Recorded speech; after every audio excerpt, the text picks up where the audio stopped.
Hello friends, स्वागत है आपका आपके अपने चैनल HSC स्टडी गाइड में। आज इस वीडियो में हम बात करने वाले हैं फैक्ट्री एक्ट 1948 के बारे में। तो चलिए फिर वीडियो को स्टार्ट करते हैं।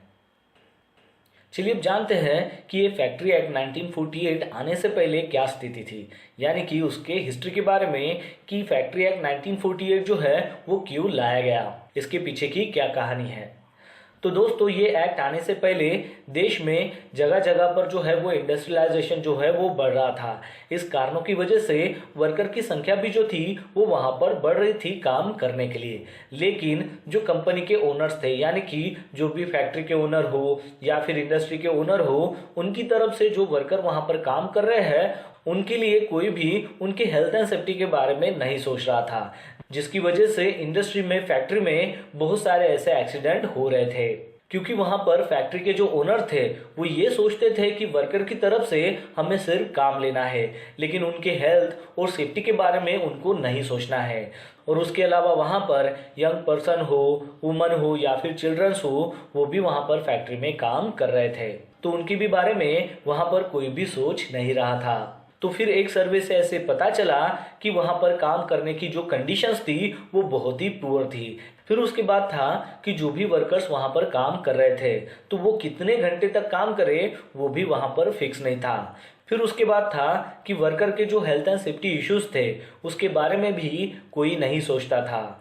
फिर उसके बाद था कि वर्कर को कितनी लागत दी जाए, यानी कि कितना पेमेंट दिया जाए, वो भी वहां पर फिक्स नहीं था। फिर उसके बाद था कि कंपनी के ओनर की तरफ से काम जल्दी खत्म होना चाहिए, इसलिए वो वर्कर से दिन रात काम कराता था, लेकिन उसके ऊपर कितना ओवर टाइम देना चाहिए वो भी वहां पर फिक्स नहीं था। और फिर उसके बाद था कि वर्कर को जो भी वेलफेयर फैसिलिटी मिलनी चाहिए, यानी कि कंपनी में जो है वो टॉयलेट की सुविधा होनी चाहिए, पानी की सुविधा होनी चाहिए, रेस्ट की सुविधा होनी चाहिए, तो ऐसी जो वेलफेयर फैसिलिटी थी वो भी वहां पर प्रोवाइड नहीं हो रही थी। तो इन सारे हालात को मद्देनजर रखते हुए फैक्ट्री के जो भी वर्कर्स है उनके रिलेवेंट एक लॉ अमेंड किया गया, जो था फैक्ट्री एक्ट 1948, जिसको पास किया गया कॉन्स्टिट्यूएंट असेंबली के द्वारा 28 अगस्त 1948 को, और बाद में इसको 1 अप्रैल 1949 को फोर्स में लाया गया। तो इस प्रकार जो थी ये फैक्ट्री एक्ट की हिस्ट्री थी।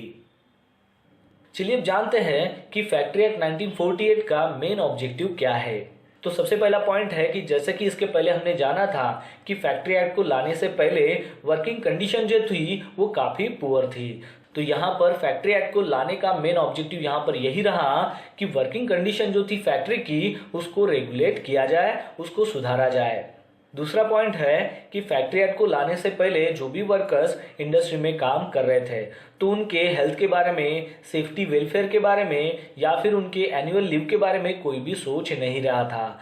तो इस पॉइंट को मद्देनजर रखते हुए फैक्ट्री एक्ट को लाया गया, जिसमें यह बताया गया कि जो भी वर्कर्स इंडस्ट्री में काम करने वाले हैं उनके हेल्थ के बारे में, सेफ्टी वेलफेयर के बारे में, उनके एनुअल लीव के बारे में सोचा जाए, और उसमें बहुत सारी ऐसी तरतूद की जाए ताकि वर्कर जो है वो वहां पर कंफर्टेबली काम कर सके।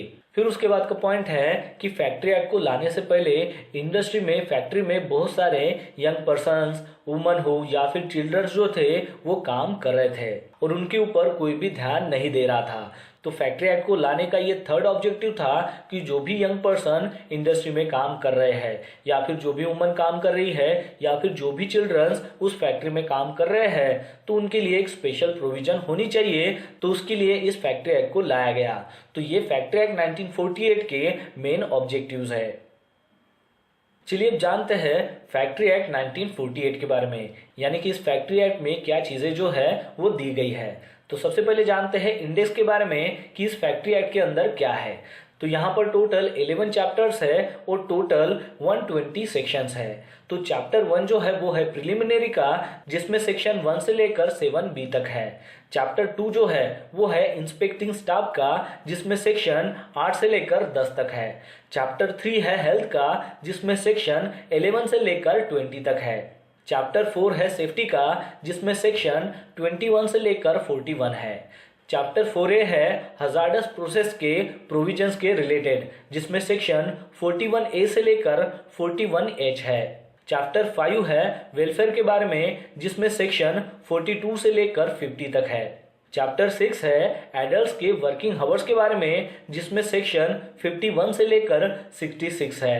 चैप्टर 8 है यंग पर्सन्स के एम्प्लॉयमेंट के बारे में, जिसमें सेक्शन 67 से लेकर 77 तक है। चैप्टर 8 है एनुअल लीव के बारे में, साथ ही में वेजेस के बारे में, जिसमें सेक्शन दिए गए हैं 78 से लेकर 84 तक। चैप्टर 9 में स्पेशल प्रोविजंस के बारे में बताया गया है, जिसमें सेक्शन 85 से लेकर 91A तक है। चैप्टर 10 में बताया गया है पेनाल्टीज और प्रोसीजर के बारे में, जिसमें सेक्शन 92 से लेकर 106A तक है। और चैप्टर 11 है सप्लीमेंटल के बारे में, जिसमें सेक्शन दिए गए हैं 107 से लेकर 120 तक। तो इस तरीके से फैक्ट्री एक्ट 1948 में टोटल 11 चैप्टर्स है और 120 सेक्शंस है। चलिए अब जानते हैं फैक्ट्री एक्ट 1948 के चैप्टर 1 प्रिलिमिनरी के बारे में कि इसमें कौन कौन से सेक्शन दिए गए हैं। तो सेक्शन 1 है short title extend and commencement. इसमें दिया गया है कि ये जो एक्ट है ये कब से लागू हो चुका है, जिसमें बताया गया है कि 1 अप्रैल 1949 से इस एक्ट को कमेंसमेंट किया गया है, यानी कि वो एक्ट उस तारीख से फोर्स में लाया गया है। फिर उसके बाद सेक्शन 2 है वो है इंटरप्रिटेशंस का। इसमें बहुत सारी ऐसी डेफिनेशन जो है वो बताई गई है जो आपको पता होना चाहिए, जैसा कि उसमें एडल्ट के बारे में बताया गया है। तो एडल्ट यानी कि वो व्यक्ति जो 18 साल की उम्र जो है वो पार कर चुका हो।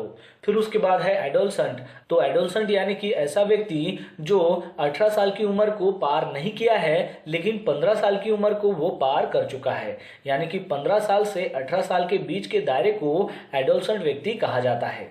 फिर उसके बाद आता है कैलेंडर ईयर। कैलेंडर ईयर यानी कि जो 12 महीने का होता है, जिसकी शुरुआत 1 जनवरी से होती है। फिर उसके बाद है चाइल्ड। तो चाइल्ड यानी कि ऐसा व्यक्ति कि जिसने 15 साल की जो उम्र है वो क्रॉस नहीं की है, मतलब 15 साल के कम ही उसकी एज है। फिर उसके बाद आता है कॉम्पिटेंट पर्सन। तो कॉम्पिटेंट पर्सन यानी कि ऐसा पर्सन या फिर ऐसा इंस्टीट्यूट जो रिकॉग्नाइज किया गया है चीफ इंस्पेक्टर के द्वारा, ताकि वो जो पर्सन है या फिर इंस्टीट्यूट है वो वहाँ पर टेस्ट कैरिड आउट कर सके, उसका एग्जामिनेशन कर सके, या फिर फैक्ट्री में जो भी रिक्वायरमेंट है उसका वो इंस्पेक्शन कर सके। फिर उसके बाद है हजार्डस प्रोसेस।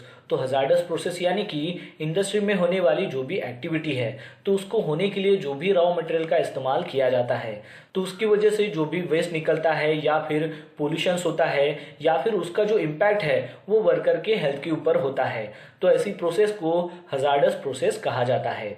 फिर उसके बाद है यंग पर्सन। तो यंग पर्सन यानी कि वो आइदर चाइल्ड भी हो सकता है या फिर एडोलसेंट भी हो सकता है, जैसा कि इसके पहले हमने देखा था कि चाइल्ड यानी कि क्या होता है और एडोलसेंट यानी कि क्या होता है।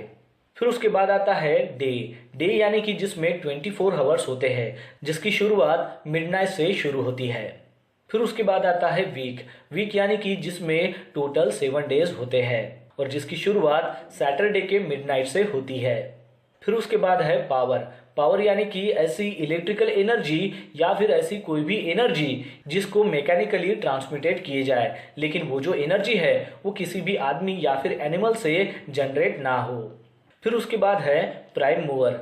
तो प्राइम मूवर यानी कि ऐसा इंजन, ऐसी मोटर या फिर ऐसा कोई भी अप्लायंस जो जनरेट करता हो या फिर प्रोवाइड करता हो पावर। फिर उसके बाद है ट्रांसमिशन मशीनरी।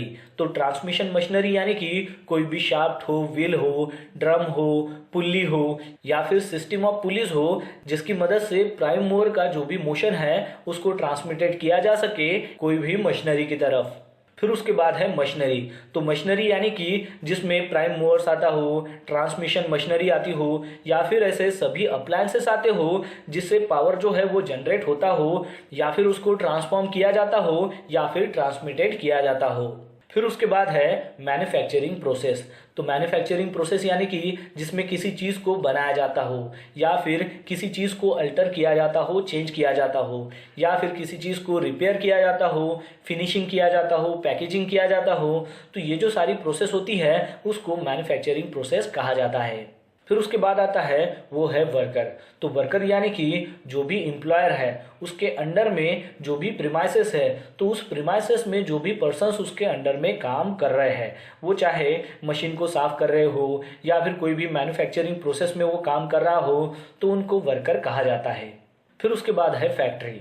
फैक्ट्री यानी कि ऐसा कोई भी प्रीमाइसेस हो सकता है कि जहां पर मैन्युफैक्चरिंग जो प्रोसेस है वो कैरिड आउट हो सके, यानी कि उस मैन्युफैक्चरिंग प्रोसेस करने के लिए 10 आदमी हो या फिर 10 से ज़्यादा वर्कर जो है वो काम कर रहे हैं, वो चाहे साल के किसी भी दिन कर रहे हो, और वो काम करते वक्त वो अगर पावर सप्लाई का इस्तेमाल कर रहे हो या फिर ना कर रहे हो, लेकिन मैन्युफैक्चरिंग प्रोसेस कैरिड आउट करने के लिए वो अगर 10 आदमी हो या फिर 10 से ज़्यादा आदमी उस प्रीमाइसेस में अगर काम कर रहे हो तो वो फैक्ट्री के अंडर कंसीडर किया जाता है।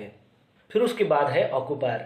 ऑक्यूपायर यानी कि ऐसा पर्सन जिसका उस फैक्ट्री के ऊपर टोटल कंट्रोल हो, यानी कि उस फैक्ट्री का जो ओनर है उसे ऑक्यूपायर कहा जाता है। अब ये जो ऑक्यूपायर है ये एक इंडिविजुअल पर्सन भी हो सकता है या फिर कुछ मेंबर भी हो सकते हैं। फिर उसके बाद सेक्शन 3 जो है उसमें रेफरेंस दिया गया है टाइम ऑफ डे के बारे में। फिर उसके बाद सेक्शन 4 में बताया गया है कि जो सेपरेट फैक्ट्री हो या फिर 2 से 3 फैक्ट्री हो या फिर एक सिंगल फैक्ट्री हो तो उनके पास क्या पावर होता है कि जिसकी वजह से वो डिफरेंट डिपार्टमेंट जो है वो डिक्लेयर कर सके। फिर उसके बाद सेक्शन 5 में बताया गया है power to exempt during public emergency. फिर उसके बाद सेक्शन 6 में बताया गया है फैक्ट्री के रजिस्ट्रेशन के बारे में, उसके अप्रूवल के बारे में, उसके लाइसेंस के बारे में। फिर उसके बाद सेक्शन 7 में बताया गया है ऑक्यूपायर के नोटिस के बारे में, जिसमें बताया गया है कि ऑक्यूपायर ने किसी भी प्रीमाइसेस को एज अ फैक्ट्री को ऑक्यूपाई करने से पहले उससे ठीक कम से कम 15 दिन पहले जो है चीफ इंस्पेक्टर को एक रिटर्न नोटिस देनी है, जिसमें उसने फैक्ट्री के बारे में डिटेल देनी है, यानी कि फैक्ट्री का नाम क्या है, उस फैक्ट्री की क्या सिचुएशंस है, ऑक्यूपायर का नाम क्या है, उसका एड्रेस क्या है, उस प्रीमाइसेस का जो ओनर है उसका नाम क्या है, एड्रेस क्या है, बिल्डिंग के ओनर का नाम क्या है, जिसकी रिलेवेंट फैक्ट्री है उसके साथ कैसे कम्युनिकेशन करना है, मैन्युफैक्चरिंग प्रोसेस उसमें क्या होने वाली है। तो ये जो सारी डिटेल्स है ये उसको एक रिटर्न नोटिस में चीफ इंस्पेक्टर को भेजनी होती है।